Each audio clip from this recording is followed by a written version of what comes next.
session we were speaking about skill gaps. I think your institute is doing a lot in this particular field, and how do you see how do we minimize that gap? If you can highlight on that, and what, according to you, what role this technology can play in the geriatric care? If you can highlight that aspect as well. Yes, thank you so much. First of all, good afternoon, everyone. It's a pleasure to be here today, especially to be able to take a flight from London after 2 successive cancellations due to the Middle East turbulence. So I'm humbled to be here among such a distinguished panelists here, and it's such a pleasure to share the stage after being in the country for almost 4 long years. So a big thanks to the organizers, a big thanks to the audience, a big thanks to all my revered co-speakers. So I am a cancer scientist, a molecular scientist by profession, and I've been working in this field in collaboration with the National Health Service UK for almost more than a decade, and I'm a visiting faculty member and a researcher of Regional Resource and Training Center, Calcutta Metropolitan Institute of Gerontology, which was founded by Dr. Indrani Chakravarti, and who was like a Dion in the field of gerontology and has been working and making her valued contributions in the field for the last 40 years, starting almost in the early 1980s, and she has continued striding with all energy and enthusiasm until today. I take a lot of pride in being able to present my revered organization, CMIG, today, and I take greater pride to be able to come in place of Dr. Indrani and address such a coveted gathering in today's afternoon. So Ananda, to answer your question, my co-panelists has of course given valuable insights to the role of tech and the future of tech in geriatrics. If I just go back to the very basics, because I'm a molecular scientist, when it comes to a cell and when it comes to cancer, we see an aging cell different from a normal cell right when we are working in the laboratory. So right from the preclinical domain, there is a sort of segregation when it comes to aging and when it comes to normal research. From this preclinical, we translate that into clinical domain and then marry that with clinical care.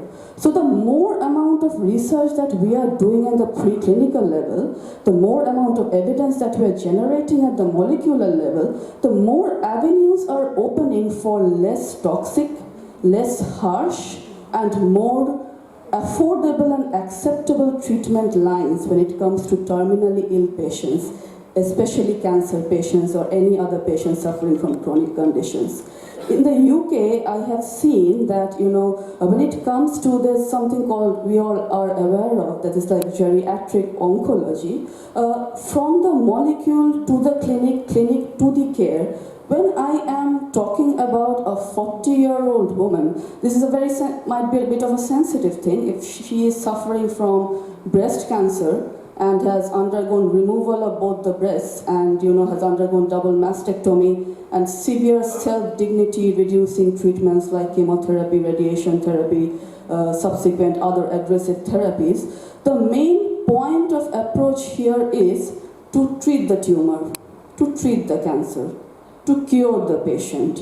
What is that we are addressing? We are addressing alopecia, we are addressing loss of hair, we are addressing loss of body weight, we are addressing loss of physical appearance, we are addressing loss of beauty, we are addressing loss of sexuality, we are addressing the impacts, the possible impacts that can be there in the conjugal life of the patient.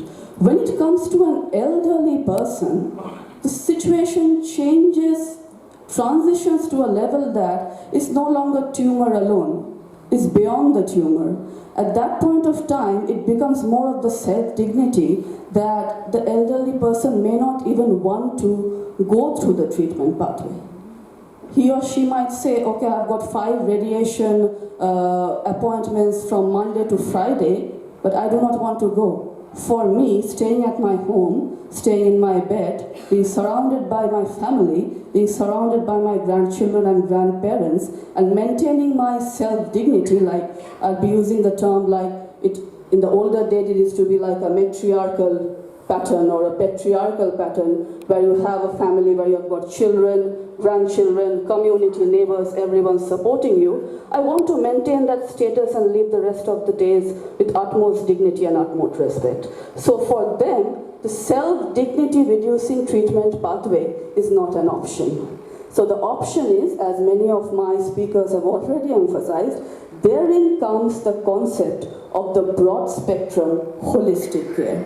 So for that person, it is about enhancing the QOL, enhancing the quality of life, and if the person lives for say 1 year, 5 months, 3 months, 6 months, 10 years or whatever, is to live in that particular niche with full respect and full self-identity. So when it comes to elder care, our first motto from CMIG is to maintain the person's self-identity and try and maintain that in the place where the person is placed.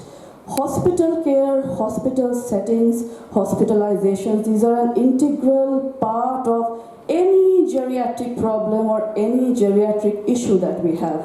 However, the concept of neogerontology, which ranges back from a very, very long time, and Dr. Indrani from CMIG has been working on that since 40 years, and especially in her postdoctoral research in Japan, is that the elderly person give him or her the best facilities, the best available resources that he or she can get beside her bed.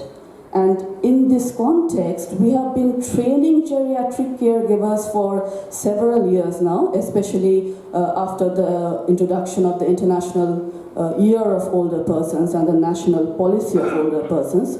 We have got tiered systems and tiered training programs ranging from 6-month certification courses, 3-month certification courses, 1 month, 5-day, 1-day, and 1-year PGD training programs. We have generated a huge number of caregivers. However, at the end of the day, it's still penetrating a very small amount of the population which is requiring care.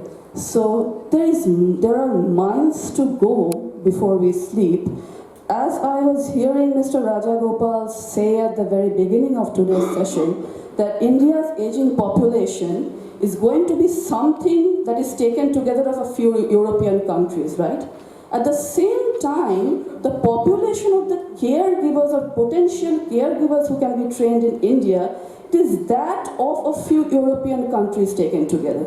So imagine the depth, the scale, and the latitude, longitude of the untapped potential that we have here, that we have in our country, which we can foster through collaborations, foster through training, foster through bridge courses.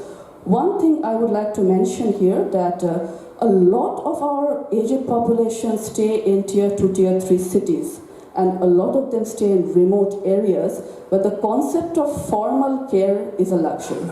They don't even know what formal structured caregiving means.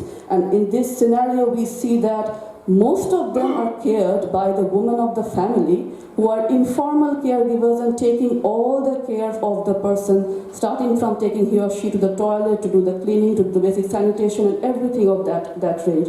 So what we have identified, there is already a lot of baseline expertise that is existing. So rather than starting from scratch, it would be worthwhile to upgrade those skills in one way or the other to address the unmet needs of the society. And I think in that way, we would be saving time and moving faster, much quicker.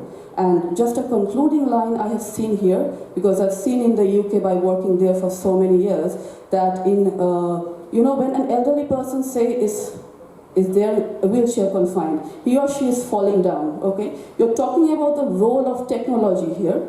That person, that caregiver, is not present at home at that time. All the older adult has to do, press a button, which is sort of, clipped with the garment that he or she is wearing. And that button straight goes to the local council, and within a time frame of 10 to 15 or 20 minutes, somebody or the other, some caregiver or the other will come and attend the person from the local council. And then, as my revered panelists mentioned, centralization of information through apps. I think even in today's remote areas, most of us at least have a smartphone.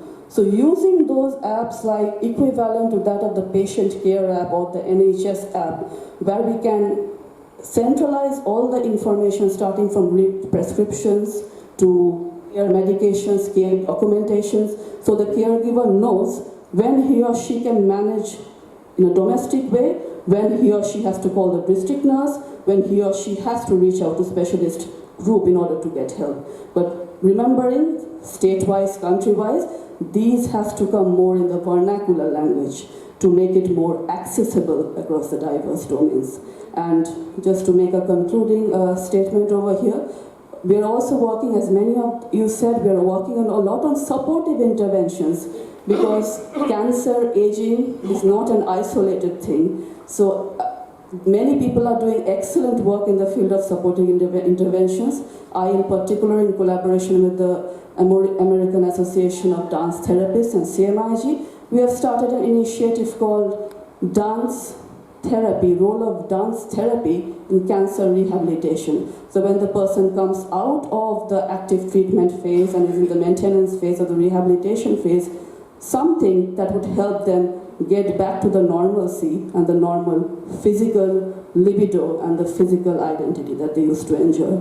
And just to conclude in my last line, I think in Cancer Research UK, they used to say, cancer is a family problem. It affects the member who's affected, all the family members, even the pet dog, because the emotional problem and the emotional stress is reflected to the pet dog of the family as well. Cancer is a family problem. Cancer and aging is a societal problem. When it comes to addressing cancer and aging caregiving, it is a global problem. And I'm so proud and privileged to be here today to make my macroscopic contribution into this global problem. Thank you. Thank you. A round of applause. Not just for the middle class or the lower middle class, but even those belonging to the affluent households, those well-educated, well-bred and well-read, they should be encouraged to step in there to make it a more robust industry. And one thing that should be encouraged over here is for the caregiver not to be confused with any maid or any other attendant. Correct. Yeah, it's a very, very well-educated, well-trained and well-bred individual, and we need to acknowledge this person as a caregiver, respect this person as a caregiver, and reward this person as a caregiver. And that's where the concept of respite care comes in. Respite care homes, where respite is provided to the caregivers rather than the person who is affected. So I just thought of adding this sentence. Thank you. Yes. Discussion. I know her, your mother, right? Indranidhi. So when I started, if everyone says that I've been a 12-year-old veteran in this field, I think when I started, Indranidhi was the 20-year-old veteran in this field. So whatever I learned at that time was through your mother, so thank you. When you look at the skill development and you think about what it means, right? We are not suddenly going to be through wave a magic wand and get tons and tons of caregivers. It's going to be the same people who are out there who are going to be skilled up a little bit and will be actually helping. I think what Indranidhi's organization did was to do exactly that in her own way. And when we started, we never had a concept of carers who had a career. There was no concept of a caregiver. And the first person that we actually hired was a lady by the name of Shogita Pramanik. Right? So Shogita Pramanik was a 22-year-old girl that we hired, and she's still in the organization, manages about 25 people, and she was actually one of the first people in one of your batches that we hired. Right? So this is why I remember Indranidhi, Shogita being such a great person who is in our organization. Going back to technology, when you start taking skilling and then you start attaching technology to it, where technology will help is to make these people supermen. Right? So how do you take a normal person, bring in technology? So it's very nice to say that, oh, I have this app and I do this and so on. But the real trick is how do you give that little bit of a superpower to the person by giving him technology, like the example that you that you had of the NHS and all that. So when I actually came back, I was very impressed with the NHS and the community services in London, right? So there was a family member who had that problem. And then these small little things, you don't really need, molecular biology, just kidding out there, to figure out how to give the better care.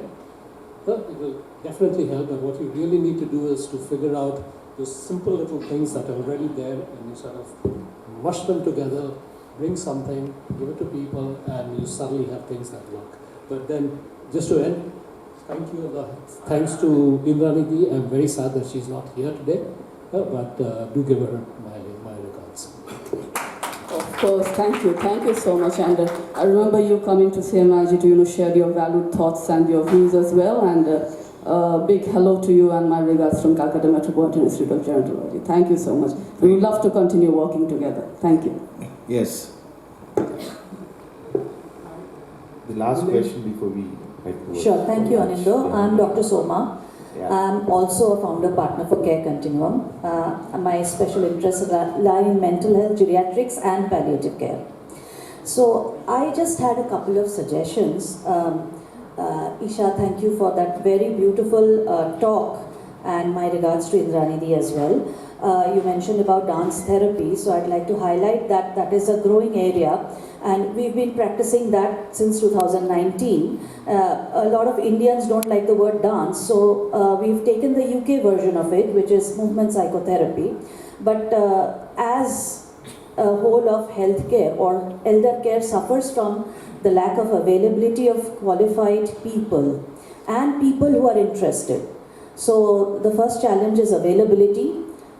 People not interested in going to homes to deliver any sort of service. So Zepto, Zomato and other platforms are built on people who have very basic capabilities. And we were talking about developing basic capabilities for caregivers. So there are certain basic standards that are needed for elder care, and we as providers, again for the last 12 years, have learnt that there have to be tiers based on which we can give care, the kind of care that is warranted. And not giving that kind of care is actually not just a risk to the health, but to the life and to the quality of death. So we should talk about the quality of death rather than just the quality of life, as Dr. Dhiresh mentioned. And I think all of the people who are training, I would like to request them to not just place their caregivers in hospitals because they don't learn the holistic aspect of giving care. They should start placing their caregivers in home care agencies. So that, because there is a distinction there as well amongst the caregivers. Now, I hospital e kaj korbo. After doing 6 months of training, they don't want to go to home care. So when we are talking about dignity of labor and that they are not maids or they are not domestic help, we must ensure that while they get that dignity, which is the people who are delivering that care, it is those companies or those organizations will ensure that dignity. There must not also be a choice that they will get to work only in hospitals. Hospitals are not the pratham bor and home care is not the second bor. So we must understand that home care is coming on its own. Elder care is coming on its own. And chronic care or long-term care is going to be a huge opportunity. So we must inspire caregivers to come into this area, not just youngsters but also more qualified people who can actually train these caregivers to the different levels of care that are required. Having said that, I would like to mention regarding the CSR bit which Dr. Dhiresh said, CSR will always be geared towards quantity. So we will not be able to see the quality that we wish to be the benchmark and we wish to achieve if we only depend on CSR. So the public-private partnerships have to come on their own so that we can maintain both the quality and the quantity. So that's all I had to say. Thank you so much for the opportunity. Great, thank you. So we'll end the panel discussion.